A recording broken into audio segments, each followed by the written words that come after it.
mga kabayan, ito maganda Bong, no? Bakit tayo mag-i-invest sa condominium katulad ng Studio City Studio at iba pa? Tignan niyo po, ito po ang ating project.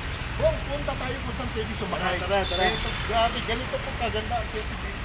Lagi natin si Bong sanay na sanay dito sa lugar, no? Kaya, makikita natin.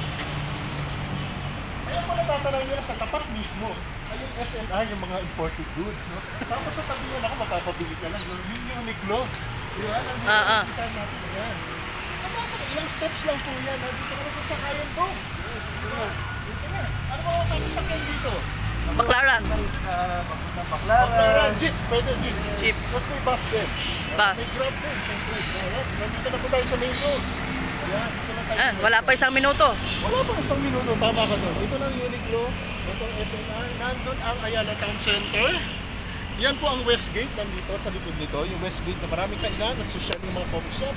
Nandun ang church. Diba? Nandun ang church. At ito pa maganda. Nandun ang Greenville City. Ang Festival Mall. Nandun po siya. Ay po, napakadali naman pala. Very accessible po talaga, no? Yes. Ilang steps lang galing sa iyong condo. Pwede ka nang sumakay papunta kami saan? Papunta ng Baklaran. Ito sa Alabang naman. Oo, tapos papunta ng Alabang. Airport is 15 minutes away na. Airport. Kaya ganyan po kaganda ang naibibigay ng condo development. Yung convenience, yung accessibility, transportation, alam na. Sa mga kabayan, huwag na pagkabit pa. Maganda po mag-invest dito at syempre manirahan. So maraming salamat mga kabayan. Thank you.